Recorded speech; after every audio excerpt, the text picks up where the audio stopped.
KR news కు స్వాగతం. రూపాయలు 7.50 కోట్ల అత్యాధునిక హంగులతో వనపర్తి పట్టణం శ్రీనివాసపురంలో నిర్మిస్తున్న ఇందిరా మహిళా శక్తి భవన నిర్మాణ పనులను శనివారం వనపర్తి శాసనసభ్యులు తూడి మేఘారెడ్డి, జిల్లా కలెక్టర్ ఆదర్శ సురభి పరిశీలించారు.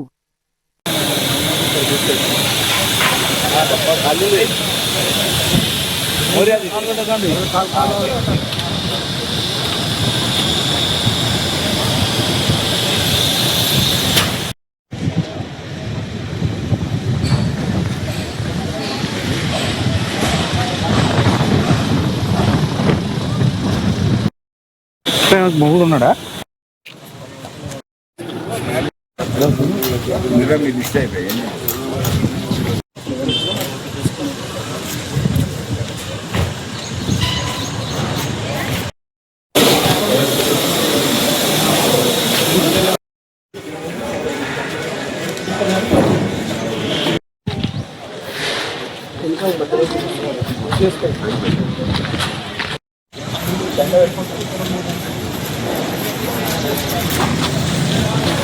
ఇంకోడంటే ఓపెన్ కింద కాణాలు వేసుకుంటే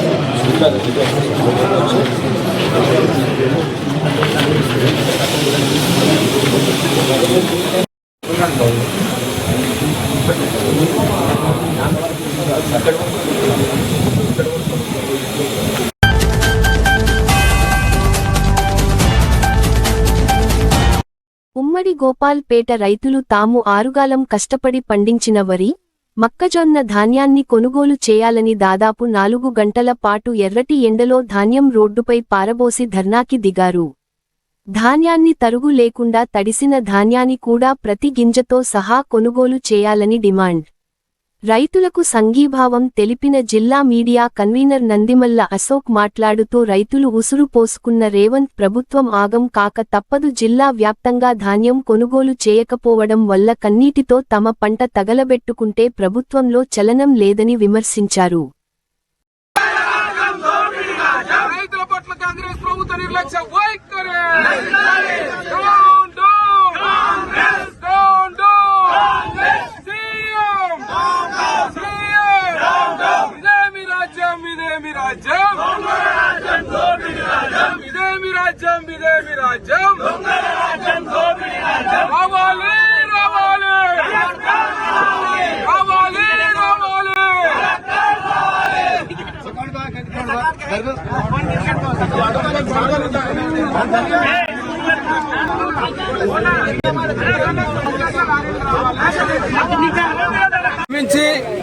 అష్ట కష్టాలు పడి మట్టి బుక్కి ఇవాళ మనందరి నోట్లోకి 5,000 పంపించే ప్రయత్నం చేస్తున్నటువంటి రైతాంగాన్ని ఇవాళ అష్ట కష్టాలు పెడుతున్న ప్రభుత్వం రైతుల ఉసురు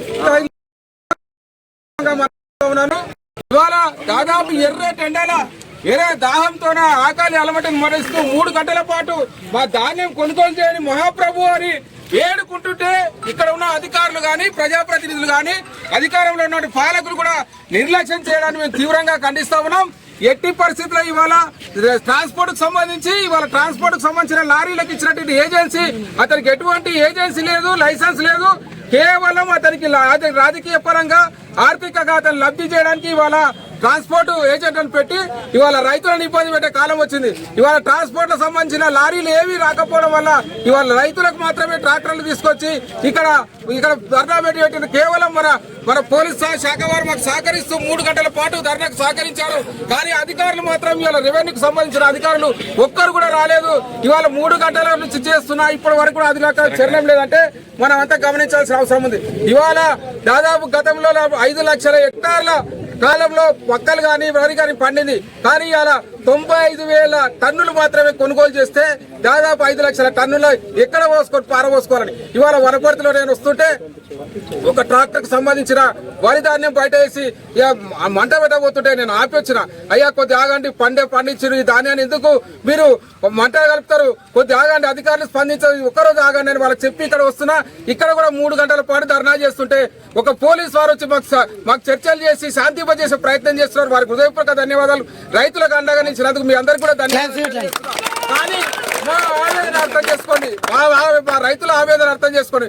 ఒక్క అధికారి 5 నిమిషాలు వచ్చి మాకు హామీ ఇవ్వడానికి వాళ్ళకు సమయం లేదని సందర్భంగా అడుగుతున్నా. ఇవాళ కోర్టురేట్ వచ్చినా అచ్చికపుచ్చుకలు చెప్తాడు, నేను ఇన్ని లారీలు పంపించినా అవి పంపించినా అని చెప్తాడు. కానీ అధికారులు లేని ఇక్కడ స్పష్టం కాదు. కాబట్టి దయచేసి మరొకసారి మీకు ఇంతసేపు ఒప్పుకతోనే ఉన్నారు, ఒక్క అర్ధ గంటలో ఒక అధికారిని ఎవరైనా సరే మీకు జేసీ గానీ కలెక్టర్ గానీ ఇంకో సివిల్ సప్లైకి సంబంధించిన వ్యక్తి గానీ ఒక్కరు వచ్చి మాకు హామీ ఇస్తే మేము ధర్నా విరమిస్తే సందర్భంగా చేస్తూ ఇక్కడ ఉన్న పోలీసు వారందరికీ ఇక్కడ ధర్నాలో పాల్గొన్న రైతులకు నాయకులకు రైతు సంఘ నాయకులందరూ కూడా హృదయపూర్వక కృతజ్ఞతలు తెలియజేస్తూ ఎట్టి పరిస్థితుల్లో ధర్నా విరమించే ప్రసక్తి లేదు.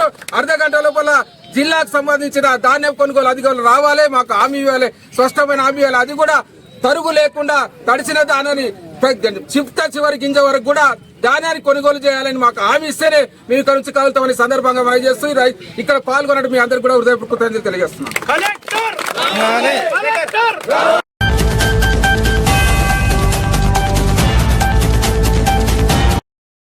వనపర్తి జిల్లా బలిజపల్లి జంగమయ్యపల్లి గ్రామంలో గ్రామ బహిష్కరణ చెయ్యాలని చెప్పిన వారిపై చర్యలు తీసుకోవాలి. ఇంకా ఏ కాలంలో బతుకుతున్నాం? బీసీ, ఎస్సీ, ఎస్టీలు అంటే ఎంత చులకన భావన ఎందుకు? హెచ్ఆర్సీ, బీసీ, ఎస్సీ ఎస్టీ కమిషన్లో ఫిర్యాదు చేస్తాం. బంజారా గిరిజన విద్యార్థి సమైక్య రాష్ట్ర అధ్యక్షులు శివనాయక్. ఏదైతే ఇక్కడ ఉన్నటువంటి వాళ్ళని గెట్టేయాలి, ఇక్కడ నుంచి తరిమి వేయాలి అంటే ఎవరబ్బ సొత్తుర బై గ్రామ పంచాయతీ. ఇక్కడ ఉన్నటువంటి ఈ గ్రామంలో ప్రతి పౌరునికి సమానమైనటువంటి హక్కులు కల్పించినటువంటి బాబాసాహెబ్ అంబేద్కర్ గారే చెప్పిపోయిండు. ఈ దేశంలో ఉన్నటువంటి వారికి అందరికీ సమానత్వమైనటువంటి హక్కు ఉండాల్సిందని చెప్తా ఉన్నారు కదా. మరి గత 5 రోజుల కిందట ఇదే వనపర్తి జిల్లాకు చెందినటువంటి జిల్లా కలెక్టర్ గారికి పోయి మెమోరాండం ఇస్తా ఉంటే అసలు కలెక్టర్ గారికి సోయి లేదా? అసలు కలెక్టర్ గారు ఎవరికి రాసి ఇవ్వాలండి? అసలు అడ్మిటేషన్ ఎవరికి ఇవ్వాలి? జిల్లా ఎస్పీ గారికి ఇవ్వాలి. ల్యాండ్ ఆర్డర్ ఇష్యూ నడుస్తూ ఉన్నాయి. ఖచ్చితంగా ఎవరైతే బహిష్కరిస్తామని 9 మంది, ఈరోజు ఆ 9 మందిలో ఎస్సీ ఎస్టీ బీసీ మైనార్టీ వర్గాలే ఉన్నారు. కానీ ఈరోజు ఒక్క రెడ్డి వర్గం లేదు. అంటే ఎస్సీ ఎస్టీ బీసీ మైనార్టీ వర్గానికే తరిమి వేయాలి ఊర్లో నుంచి చెప్పినప్పుడు మరి జిల్లా కలెక్టర్ గారికి మెమోరాండం ఇచ్చిన తర్వాత మరి జిల్లా కలెక్టర్ గారు ఎస్పీ గారికి ఫార్వర్డ్ చేయాలి కదా. మరి ఎస్పీ గారికి అసలు ఎందుకు ఫార్వర్డ్ చేయకుండా అసలు జిల్లా కలెక్టర్ గారు అసలు అడ్మినిస్ట్రేషన్ లో ఎందుకు ఫెయిల్ అవుతా ఉన్నారు?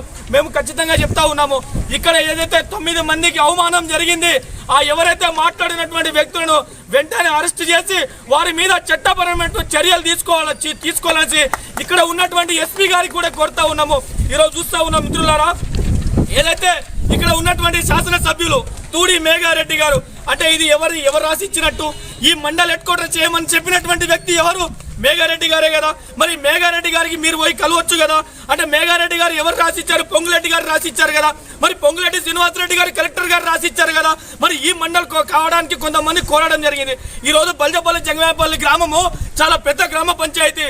ఈ గ్రామ పంచాయతీలు దాదాపుగా ఎప్పుడు కూడా ఇట్లాంటి ఇష్యూ కాలేదు. కాబట్టి ఈ మండల్ హెడ్ క్వార్టర్ కావాలని కోరడంలో తప్పేముంది? అసలు నిజంగా కోరినట్టయితే మరి ఇక మీరు చాలా మంది మీకు ఒకవేళ మండల్ కాకపోతే జిల్లా ఇక్కడ ఉన్నటువంటి శాసనసభ్యులు మేఘారెడ్డి గారిని కలవాలి. మేఘారెడ్డిని కలవకుండా ఇక్కడ ఉన్నటువంటి ఎస్సీ ఎస్టీ బీసీలను మీరు తరిమి వేయాలని చెప్పడం నిజంగా చాలా బాధాకరం. దీని మీద జిల్లా యంత్రాంగం వెంటనే స్పందించి వెంటనే ఆ వ్యక్తులు ఎవరైతే చెప్పినరో వాళ్ళ మీద యాక్షన్ తీసుకొని వెంటనే రిమాండ్ చేయాలనేసి కూడా ఈ రోజు గిరిజన విద్యార్థి సంఘాల తరఫున మేము కోరుతా ఉన్నాం.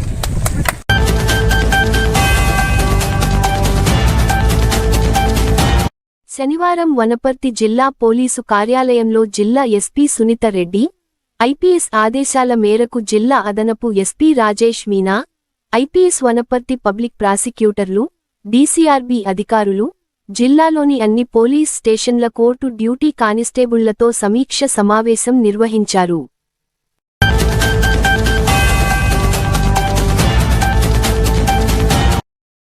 రైతులు పండించిన వరి ధాన్యాన్ని మొక్కజొన్న ధాన్యాన్ని వెంటనే కొనుగోలు చేయాలని కొనుగోలు చేసిన ధాన్యానికి రైతులకు బ్యాంకు ఖాతాలలో డబ్బులు వేయాలని తెలంగాణ రైతు సంఘం జిల్లా ఉపాధ్యక్షుడు జి. దేవేందర్ ప్రభుత్వాన్ని డిమాండ్ చేశారు. ఆయన డివైఎఫ్ఐ జిల్లా కార్యదర్శి జి. మహేష్తో కలిసి గోపాల్పేటలోని రైతు ధాన్యాల గోదామును పరిశీలించారు. నా పేరు దేవేందర్. ఈ రైతు సంఘం తెలంగాణ రైతు సంఘం జిల్లా ఉపాధ్యక్షుడిని. ఈ సోదరులారా, రైతు ఆరుగాలం రెక్కలు ముక్కలు చేసుకొని ఈ దేశానికి పట్టెడు అన్నం పెట్టేవాడే రైతు అని చెప్పేసి అంటారు. ఈ ప్రభుత్వాలు కూడా రైతును రాజులు చేస్తూ ఉంటారు. రైతు ఆరుగాలం రెక్కలు ముక్కలు చేసుకొని పెరిగిన ఎరువు పురుగు ధరలను భరించి పంట పండించి ఎన్నో కష్టాలు పడి మార్కెట్కు వేస్తే మార్కెట్ దోపిడీకి గురవుతున్నటువంటి పరిస్థితి ఉన్నది. మహిళా సంఘాలు పాట చేసిన, ఐకేపీ వాళ్ళు పాట చేసిన తరువు పేరుతో తీవ్రమైనటువంటి మోసం చేస్తూ ఉన్నారు. తర్వాత ట్రాక్టర్లకు తీసుకొచ్చినటువంటి ధాన్యాన్ని కాంటకేస్తేనేమో ఈ వీళ్ళు అనుకున్న దానికంటే ఒక ట్రాక్టర్ లోడు 3 నుంచి 4 క్వింటాలు ఎక్కువ వస్తుంది. కానీ లారీల నుంచి తీసుకొచ్చింది రైతులు ఉండరు కాబట్టి ఇక తరుగు అని చెప్పేసి చాలా తరుగు వచ్చిందని ఆ పేరుతోన పెద్ద ఎత్తున రైతును ఒక క్వింటాలకు 2-3 కిలోలు దోపిడీ చేసేటటువంటి పరిస్థితి ఉంది. తాలు తరుగు అనేటటువంటి పెద్ద దోపిడీ కొనసాగుతూ ఉన్నది. ఇది రైసు మిల్లులు మరి ప్రభుత్వాన్ని ఏం చేస్తుందో ఏమో అర్థం కాదు. రైతు మిల్లులు తీవ్రమైనటువంటి దోపిడీ చేస్తున్నటువంటి పరిస్థితి కనబడతా ఉన్నది. కాబట్టి ప్రభుత్వ యంత్రాంగం రైతు మిల్లుల మీద అజమాయిషీ లేనట్టుగా కనబడుతుంది. వాళ్ళ మీద బాధ్యులైనటువంటి మీద చర్య తీసుకొని ప్రభుత్వ యంత్రాంగం స్పందించి ఆ రకంగా రైతులకు న్యాయం చేయాలి. తర్వాత ఈ కొనుగోలు కేంద్రాలలో ఎలాంటి వసతులు లేవు. ఇక్కడ గోపాల్పేట మండల కేంద్రంలో ఉన్నాము. ఇక్కడ వందలాది ట్రాక్టర్స్, పెద్ద పెద్ద వెహికల్స్ వచ్చినాయి. రైతులు ఇక్కడ నీళ్లు లేవు, ఆహారం లేదు, దించుకునేటటువంటి సిబ్బంది లేదు. రాత్రి ధర్నా చేయడం జరిగింది. ఇప్పటికి కూడా కనీసం ఒక 10% కూడా ఖాళీ కానటువంటి పరిస్థితి ఉంది. ఇంత దయనీయమైనటువంటి పరిస్థితి రైతాంగానికి కలుగుతుంది. కాబట్టి ప్రభుత్వం ఒకవైపు ఏమో మరి రైతు రాజ్యం అంటది, మేము రైతులను ఉద్ధరిస్తామంటారు. రైతు అవగాహన సదస్సు పెట్టి వాళ్ళని చైతన్యం చేస్తుండ్రు. కానీ వాళ్ళకున్న చైతన్యంతో పండించిన పంటకు మాత్రం గిట్టుబాటు ధర లేదు. తర్వాత వాళ్ళని రకరకాలుగా ఇబ్బందులు పెట్టేటటువంటి పరిస్థితి ఉన్నది. ఈ పరిస్థితి నుంచి ప్రభుత్వం ఈ రైతాంగాన్ని ఈ గట్టున పడేసేటట్టుగా చేయాలని చెప్పేసి మేము రైతు సంఘంగా విజ్ఞప్తి చేస్తూ ఉన్నాం. కాబట్టి పాలక వర్గాలను మేము విన్నవిస్తూ ఉన్నాం. ఈ పాలక వర్గం, ఈ ప్రభుత్వ యంత్రాంగం రైతాంగం యొక్క సమస్యలను పరిష్కరించకుండా చాలా చోట్ల గన్ని బ్యాగులు లేవు, చాలా చోట్ల హమాలీసులు లేరు. తర్వాత తేమ శాతం పేరుతోన వేధిస్తున్నటువంటి పరిస్థితి కనబడతా ఉన్నది. కాబట్టి ఓవరాల్గా ఏంటంటే రైతు పండించిన పంట అమ్ముకోవడానికి కూడా సరైనటువంటి మార్కెట్ లేనటువంటి పరిస్థితి ఇవాళ మన తెలంగాణ రాష్ట్రంలో కొనసాగుతూ ఉన్నది. ఇక్కడ వరి ధాన్యం రైతు కానీ, మరోవైపు మొక్కజొన్నకు సంబంధించినటువంటి రైతు కానీ ఇబ్బంది పడేటటువంటి పరిస్థితి కనబడతా ఉన్నది.